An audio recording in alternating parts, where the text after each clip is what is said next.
I've been making my hexagonal city builder for a while now. So as a nice little break, I decided to make another hexagonal city builder, but this time I only had 2 weeks to do it! Whee!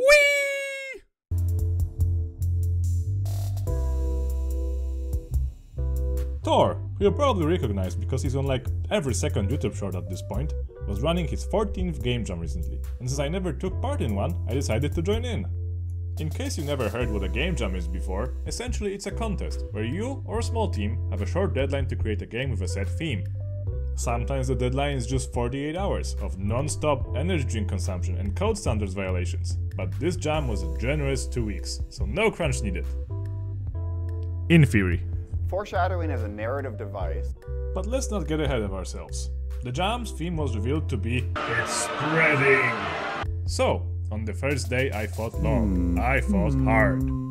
But an idea eluded me, so I went to play some Deep Rock Galactic. That's it, lad. Rocket! I hear a rocket! Stone, we fight for rocket! Later, while in bed, inspiration struck me. What if the answer was actually Hexburg, but not Hexburg? And thus, the idea of "It Sprawls" was born, where the "it" that is spreading is endless American-style suburbia. I was also immediately inspired by yet another hex-based game called Dorf Romantic, so I took inspiration for the way the player is given tiles to place from this big stack in the corner of the screen, and adding more tiles when you complete some objectives. With that basic idea, I got to work. In the first couple of days, I mostly imported a bunch of stuff from Hexburg I could reuse, such as the grid logic and camera movement. I also added a very janky map editor for me to play around with. Oh, and the game art at this stage? Well, some might call it temporary or programmer art, but I prefer tastefully minimalistic. Next was game logic, placing tiles, getting points, being able to place tiles next to existing ones, and finally, a nice game over screen for when you run out of stuff to place. I decided to make the main goal of the game to be the wet dream of any urbanist YouTuber, upzoning. If you place enough city tiles next to an existing one, it will upzone, increasing its density and giving you more cards to place. So, the basic gameplay loop is to place tiles, to upzone tiles, to get more tiles to place until you consume all available space and make... But anyways, it was at this point that I have more or less designed all the cards you can have in the stack, so let's go over them. Suburbs, for expanding the city. Remove nature cards, for exploding away nature. I initially intended for the mountains to be unremovable, but after letting my friends playtest the game, they've started a political pressure group to allow for their destruction, so now that's also in. Park, which acts as a better neighbor for upgrading. Bridge, for expanding to more islands over water. Free up zone, so you don't always have to meet the requirements. Urban renewal, which is inspired by Robert Moses. Malls, which work in tandem with the last placeable, which is parking, the scourge of the earth, the destroyer of worlds, the bane of urbanist existence. Parking is useless and has to be placed next to a mall or a city tile, meaning essentially that it's just purely negative with no benefits and you have to somehow deal with it, just like in real life. Also, I felt that there should be some more incentive to expand the city outwards, so I added these bonus tiles. When you reach one, you gain some bonus cards, like bridges or the means to renew a whole district at once. Robert Moses style again.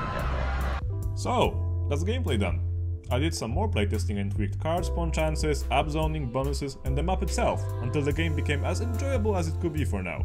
It was time for some graphical upgrades. The grass, now it looks like this. Nature, like this. Look at the water ebbing. Malls and parkings, like this. Bridges never look better. I got them from Zazzle. And finally, the piece de resistance, the city. Look at all those beautiful models I painstakingly yoinked from Kenny.nl. Thanks, Kenny! Okay, so that's the environment art done. Now I just have to do the UI graphics and sounds, ambience, music, and general polish. Fortunately, because I did the environment art so quickly, I still have...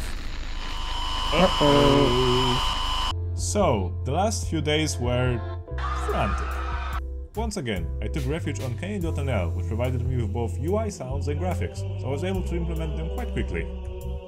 I then added ambient sounds, placing sounds, upzone sounds, and then some animations to go with them.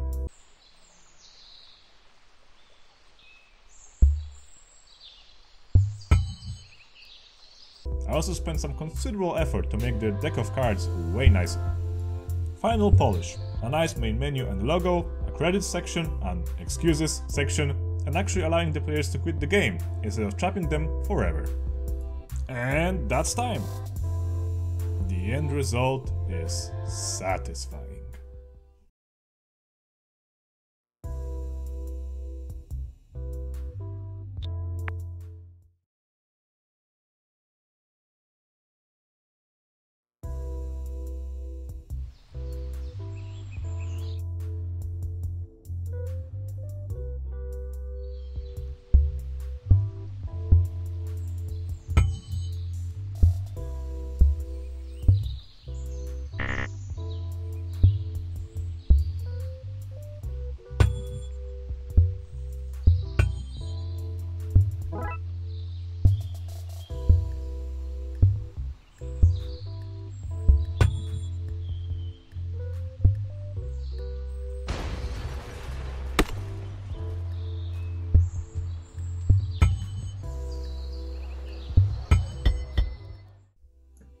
I'm very happy with how the game turned out, although I didn't get enough time to add some fancier features like procedural terrain or a highway/public transport mechanic.